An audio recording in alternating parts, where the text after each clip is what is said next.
Assalamualaikum warahmatullahi wabarakatuh. Alhamdulillahirabbil alamin. Asyhadu an la ilaha illallah wahdahu la syarikalah wa asyhadu anna Muhammadan abduhu wa rasuluh. Apa kabar jamaah Al-Ikhlas TV? Semoga senantiasa dilindungi oleh Allah Subhanahu wa taala dan diberikan kesehatan selalu. Allah Subhanahu wa taala mengingatkan kepada kita tentang puasa Ramadan yang hukumnya itu adalah wajib.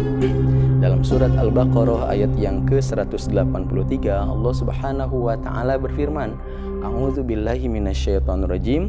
Ya ayyuhalladzina amanu kutiba alaikumusiyam kama kutiba alal ladzina min qablikum la'allakum tattaqun.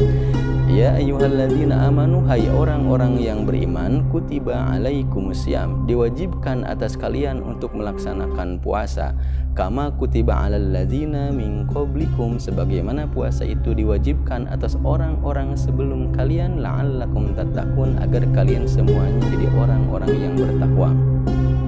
Para ulama Ahlus Sunnah wal Jamaah telah bersepakat bahwa puasa Ramadan merupakan satu kewajiban yang merupakan kewajiban fardhu ain, wajib ain, kewajiban yang dibebankan kepada setiap individu muslim. Apabila dikerjakan mendapat pahala dan apabila ditinggalkan itu mendapatkan dosa. Secara umum wajibnya puasa itu kepada al-muslim, al-aqil, al-baligh, as-sahih, al-muqim, al-bara'atu 'anil haidi wan nifas. Jadi puasa itu wajib kepada al-muslim, orang Islam. Mereka-mereka yang tidak beragama Islam, mohon maaf, tidak diwajibkan untuk melaksanakan puasa Ramadan. Jadi jika kita merupakan kaum muslimin, wajib harus senantiasa melaksanakannya dengan sepenuh hati. Yang keduanya adalah al-aqil, orang yang berakal. Artinya orang-orang yang tidak berakal atau orang-orang gila maka tidak diwajibkan untuk melaksanakan puasa Ramadan. Jadi jika seandainya Anda ingin bebas dari kewajiban puasa Ramadan, maka silahkan jadilah orang gila. Nauzubillahi min dzalik, ya gitu ya. Semoga kita dilindungi oleh Allah Subhanahu wa taala. Berakal. Yang selanjutnya adalah al-baligh, artinya sudah balik, sudah dewasa. Kalau dalam fikih disepakati bahwa tanda-tanda orang sudah balik itu sudah datang bulan bagi perempuan, kemudian sudah mimpi basah atau ihtilam bagi laki-laki atau perempuan, atau sudah 15 tahun. Artinya kalau misalnya seseorang belum 15 tahun atau belum datang bulan tetapi dia sudah 15 tahun, sudah wajib untuk melaksanakan puasa Ramadan. Bagaimana anak kecil? Anak kecil tidak diwajibkan untuk melaksanakan puasa, hanya saja orang tua wajib untuk mengajarkannya, membiasakan melaksanakan puasa Ramadan tersebut. Pahalanya untuk orang tua, al-ujur wa thawab lil walidain. Pahalanya adalah untuk orang tua. Nah, itu pembiasaan ini merupakan satu hal yang sangat penting. Walaupun masih kecil, biasakan untuk melaksanakan puasa Ramadan.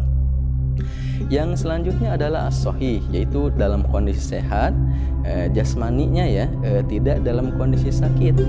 Kemudian yang selanjutnya adalah al-muqim, orang yang senantiasa dalam kondisi mukim, tidak dalam kondisi melakukan perjalanan ya.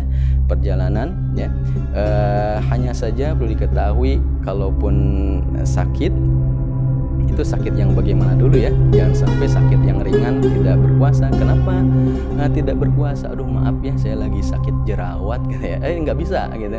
Kenapa sakit bisu nggak bisa? Itu sakitnya sakit parah yang emang mengharuskan dia makan dan minum.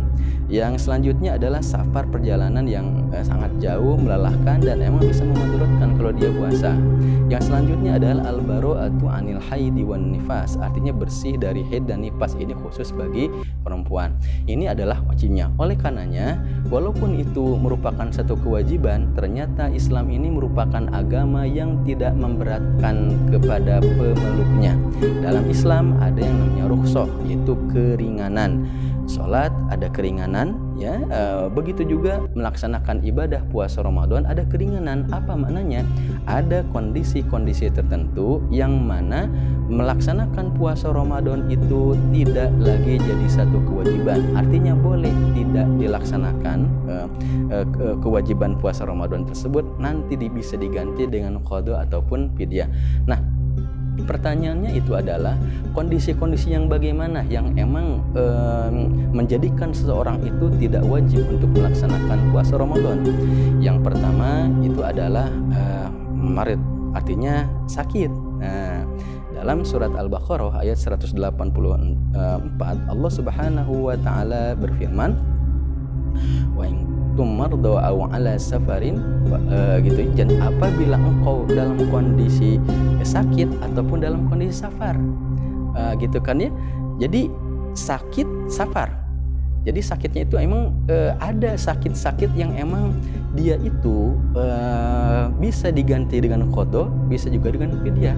Yang bagaimana? Nah, ini kalau misalnya sakitnya itu sakit ringan, artinya sakit yang emang pada satu saat nanti insya Allah akan sembuh, bisa sembuh lagi, maka diganti dengan qada. Tetapi jika sakitnya itu adalah sakit yang parah, masyaqqah, artinya sudah berat sekali, maka cukup diganti dengan fidyah saja. 1 hari tidak puasa dengan memberi makan seorang fakir miskin. Yang bagaimana? Seperti orang yang sakit stroke, fidyah. Orang yang lumpuh, atau orang yang ginjalnya parah, ataupun sakit-sakit fisik lah gitu, nggak mungkin beres Ramadan pun dia puasa, maka biar fidyah. Tapi kalau cuma sakit demam gitu kan ya, kemudian sakitnya panas dingin, kemudian sakitnya itu adalah kata dokter harus beristirahat 2 hari dulu, 3 hari dulu, maka nggak apa, kita ikuti instruksi tersebut, nanti bayar qada. Yang selanjutnya adalah safar, melakukan perjalanan jauh ya. Dan dalam perjalanan tersebut di sini ada beberapa kondisi ya. Yang pertama, jika seseorang melakukan perjalanan tersebut dia merasa akan tidak bisa maksimal melaksanakan puasa, artinya melelahkan, maka tidak mengapa dia tidak berpuasa ya. Dan apabila artinya dalam kondisi tersebut tuh melelahkan sekali, tidak melelahkan, artinya tidak sampai memudaratkan, maka nggak apa-apa, nggak berpuasa. Kondisi yang kedua, dia tahu apabila dia puasa itu akan memudaratkan dia, maka hendaknya dia puasa.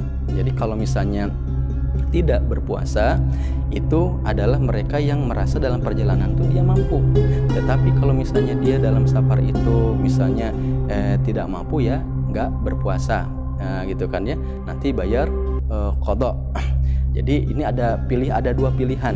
Makanya dalam disebutkan dari Abu Sa'id Al-Khudri, disebutkan bahwa ternyata kunna nusafiru ala ahdi Nabi sallallahu alaihi wasallam fayasumu shaim wa yuftirul muftir wala yaibu ba'dum ala ban.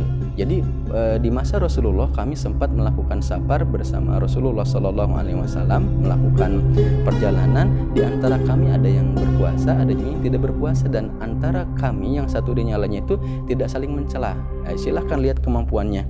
Jadi perjalanannya sangat jauh, bisa luar kota, bisa luar daerah, bisa luar negara, atau jarak yang emang berpuluh-puluh kilometer. Yang selanjutnya adalah orang yang sudah tua renta, yang memang sudah lemah, nggak akan bisa lagi melaksanakan puasa. Wa 'alal ladzina yutiqunahu nut'amu miskin. Artinya bahwa orang-orang yang lemah, yang sudah tua, maka tidak apa-apa dia tidak berpuasa. Misalnya orang yang sudah uzur ya, dengan cara apa digantinya? Dengan cara fidyah. Selanjutnya adalah orang yang hamil dan menyusui. Orang yang hamil dan menyusui, jika dia ada kekhawatiran apabila dalam kondisi hamil atau menyusui itu kalau dia berpuasa akan memudaratkan dirinya, tubuhnya, kemudian memudaratkan janinnya kalau yang lagi hamil, atau memudaratkan bayinya sehingga berpengaruh kepada air susu, maka nggak apa-apa dia tidak berpuasa gitu. Nanti setelah selesai itu semua, maka diganti dengan puasa qada, diganti ya, qada. Kenapa sebabnya? Karena para ulama emang mengkiaskan orang yang hamil lagi menyusui itu udah dalam kondisi sakit. Artinya bukan bermakna dalam kondisi tidak mampu sama sekali, dia mampu, cuman kondisinya emang tidak memungkinkan. Oleh karenanya semoga kita semua diberikan kemudahan oleh Allah Subhanahu wa taala. Janganlah sampai kita sakit, janganlah untuk saat ini kita tidak melaksanakan safar perjalanan dulu. Kemudian juga walaupun sudah tua renta semoga kita mampu ya. Kemudian juga dalam kondisi apapun kita, kenapa sebabnya? Karena bulan Ramadan ini merupakan bulan yang penuh keutamaan. Seandainya kita sakit, kita kehilangan keutamaannya, kita nggak bisa melaksanakan sholat di bulan Ramadan yang mana pahalanya itu berlipat-lipat ganda. Kita susah untuk bisa bertilawah, susah untuk berzikirnya tidak maksimal. Kita jaga ya kondisi kita. Barakallahu li wa lakum. Assalamualaikum warahmatullahi wabarakatuh.